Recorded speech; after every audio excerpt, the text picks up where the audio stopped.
आस्था के अकॉर्डिंग मैं अपनी आस्था बता रहा हूं, चूंकि संविधान ने अपनी आस्था को बताने, उस पर अमल करने और उसका प्रचार प्रसार करने की हमें इजाजत दी है। हमारी आस्था ये है कि इंसान सबसे पहला जो इंसान है, जिसको हम हजरत आदम कहते हैं, और वो मैसेंजर ऑफ गॉड भी थे।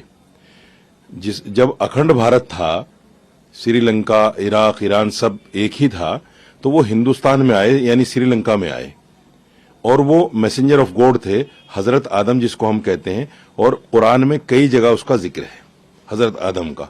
तो उनका कहने का तात्पर्य ये था कि सबसे पहला जो इंसान था वो मैसेंजर ऑफ गॉड था, यानी मुसलमान था। उसके बाद में सारी दुनिया की रचना हुई, सारी दुनिया उसके बाद में बनी।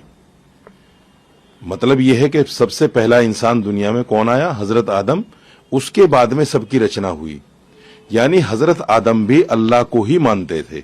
जिसको आप मनु कहते हैं, हम उनको हजरत आदम कहते हैं, इसलिए वो अल्लाह को पूजते थे। कुरान में उसका बाकायदा जिक्र है, कई चैप्टर हैं कुरान में उनके, कि हजरत आदम जन्नत से क्यों आए, किस लिए उनको दुनिया में भेजा गया, और फिर उन्होंने आकर यहाँ किस तरह उनकी औलादें हुई, उन्होंने कैसे शादियां की, वो सारी चीजें कुरान में मौजूद हैं।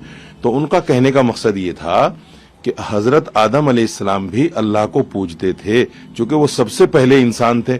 उसके बाद में ही सारे इंसान बने, चाहे वो श्री राम हो या जितने भी देवी देवता हैं, वो सारे के सारे हजरत आदम की औलाद हैं। उनका कहने का मकसद, और ये मेरी आस्था है, मैं अपनी आस्था को प्रकट कर सकता हूं, किसी भी जगह कर सकता हूं, अपने लोगों में, गैरों में, चूंकि संविधान मुझे इजाजत देता है। तो इस पर कहीं ना कहीं विवाद करने की जरूरत नहीं थी। उन लोगों ने जिन्होंने विवाद किया है वो एक गैर जरूरी तरीके से किया है। अगर अपनी आस्था के मुताबिक जैन धर्मगुरु या हिंदू धर्मगुरु कोई बात करने लगे, अब जैसे रामायण पर बात चल रही है कि उसमें चौपाइयां गलत हैं, राम जी ने सीता जी को छोड़ दिया, 14 वर्ष के वनवास पे चले गए अपने पिता के कहने पर, तो हम तो उस पर बात नहीं करते, क्योंकि वो आपकी आस्था है। हम बात करते हैं अपनी आस्था पर। इसलिए इन बातों पर विवाद करना, मैं समझता हूं ये वो मानसिकता है जो हिंदू मुसलमान को एक नहीं होने देती। उन्होंने जानबूझकर यह क्रिएट किया है ताकि हिंदू मुसलमान के अंदर जो नफरत है वो और बढ़े। लेकिन बीजेपी ऐसा कह रही है कि जैन गुरु और हिंदू धर्म गुरु एक समन्वय बिठाने के लिए एक ही मंच पर आए थे, मुसलमानों के साथ, उलेमा हिंद के साथ मंच पर आए थे। लेकिन इस तरह का जो बयानबाजी चल रहा था वो सही नहीं है।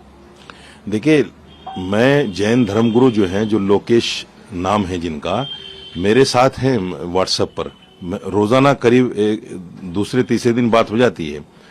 वो मेरे सामने बैठ जाएं, मैं उनको साबित करूंगा। वो अपने धर्म ग्रंथ लेकर बैठ जाएं, मैं अपना धर्म ग्रंथ लेकर बैठ जाता हूं।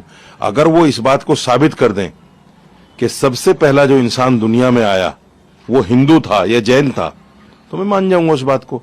हम तो साबित कर रहे हैं ना, हमारी धर्म ग्रंथ कह रही है, हमारी कुरान कह रही है कि सबसे पहला इंसान जो दुनिया में आया वो मुसलमान था, अल्लाह को मानने वाला, अल्लाह की इबादत करने वाला था। उसके बाद में ही सारे इंसान दुनिया में वजूद में आए, उन्हीं से पैदा